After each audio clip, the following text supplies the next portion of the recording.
The sound came first, a sharp, ugly scrape that cut through the quiet parking lot like a scream. In that single second, Marcus Hill felt his entire life tighten around his chest. His hands froze on the steering wheel, his breath caught halfway in, and his eyes shut as if that might undo what had already happened. He didn't need to look to know what he'd done. When he finally stepped out of the car, the thin white line along the side of the black sedan felt like a verdict. One mistake. One moment. And for a poor black single dad already drowning, it felt like the moment everything would finally break. If you believe in kindness, second chances, and the idea that one small act can change a life, take a second right now to like this video, share it with someone who needs hope, leave a comment, and subscribe to channel name. Sometimes, stories like this remind us who we still can be. Marcus stood there longer than he should have. Keys still in his hand, staring at the damage. The parking lot belonged to an upscale grocery store he rarely visited, only stopping today because it was on the way home from his second job and had the cheapest milk within miles. The cars around him looked expensive, polished, untouched by worry. His own car, a dented grey sedan with peeling paint, looked like it had survived a war. He imagined the owner of the black sedan, angry, powerful, maybe wealthy enough that this scratch meant nothing, or worse, wealthy enough to make it a problem he could never afford to fix. Marcus's phone buzzed in his pocket. A reminder notification from the school app. Lunch balance low. He swallowed hard. Everything in his life felt low lately. Money, time, energy, hope. Since his wife had passed 3 years earlier from an illness that drained both her body and their savings, Marcus had been alone with their 6-year-old daughter Eva. Every choice he made carried her face in it. Every dollar he spent echoed with the question of whether it should have gone somewhere else. He could have left. He knew that. Plenty of people did. No cameras visible. No witnesses in sight. His heart pounded as the thought crossed his mind. Tempting and terrible. He imagined driving away, pretending this never happened. Getting home in time to help Ava with her spelling words before she fell asleep on the couch waiting for him. But his feet wouldn't move. Marcus reached into his glove compartment and pulled out a crumpled receipt and a pen that barely worked. He leaned against his car, trying to steady his shaking hand, and began to write. He apologized. He explained that it was an accident. He wrote his name and the only phone number he had. He didn't promise to pay for everything. He couldn't. But he promised to do what he could. At the bottom, almost without thinking, he added a final line. I'm doing my best. I hope you understand. He placed the note under the windshield wiper carefully, like it was something fragile. Then stood there for a moment longer, head bowed, before getting back into his car. He didn't know that from the second-floor window of the grocery store, someone had watched the entire thing. Eleanor Whitmore had come down to the city that morning for meetings she didn't want to attend. As the CEO of a multinational logistics company, her life was full of boardrooms, contracts, and people telling her what she wanted to hear. She had built her success from nothing, or at least that's how the headlines liked to frame it. Though the truth was more complicated. Her father had worked himself into an early grave, and her mother had cleaned offices at night. Eleanor never forgot that, even if the world assumed she had. She stood by the window, coffee growing cold in her hand, watching Marcus move slowly around the black sedan. At first, she assumed he was another careless driver, someone who would shrug and disappear. She felt the familiar tightening in her chest that came with disappointment in people.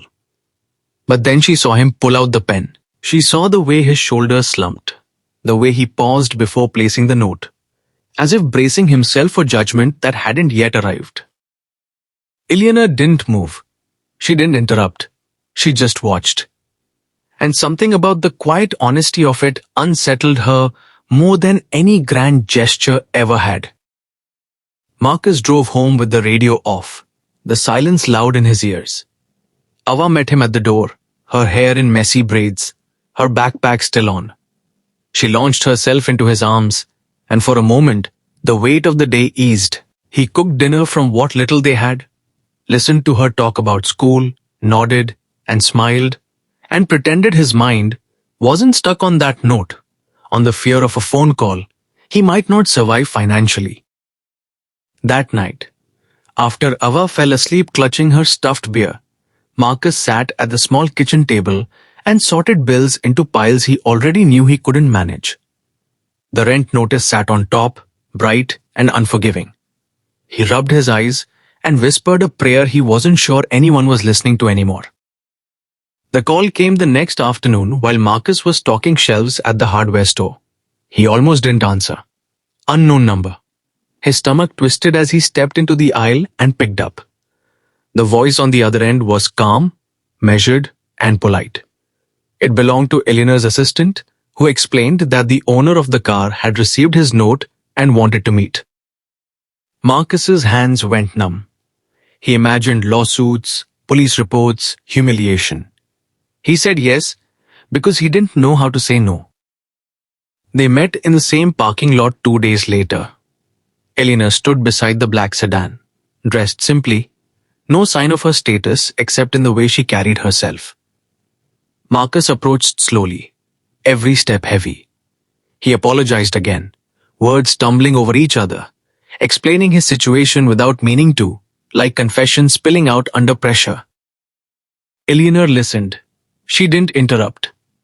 When he finished, she looked at him for a long moment, not with anger, but with something closer to recognition. She told him she had watched him leave the note. She told him most people wouldn't have. She said the scratch didn't matter. Not really, but the choice he made did. Marcus didn't understand where the conversation was going. When Eleanor offered to cover the repair herself, he felt both relief and shame. But she didn't stop there. She asked about his work, his background, his life.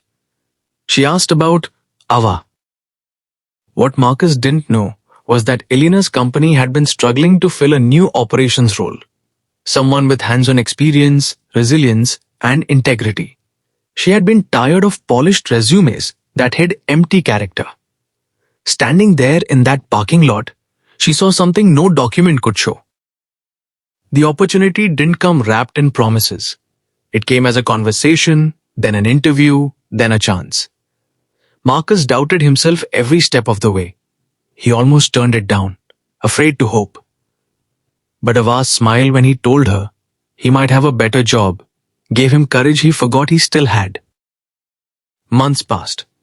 Life didn't magically become easy, but it became possible. The new job paid better, offered stability, and respected his time as a father. Marcus learned fast, worked hard, and carried the same honesty into every task.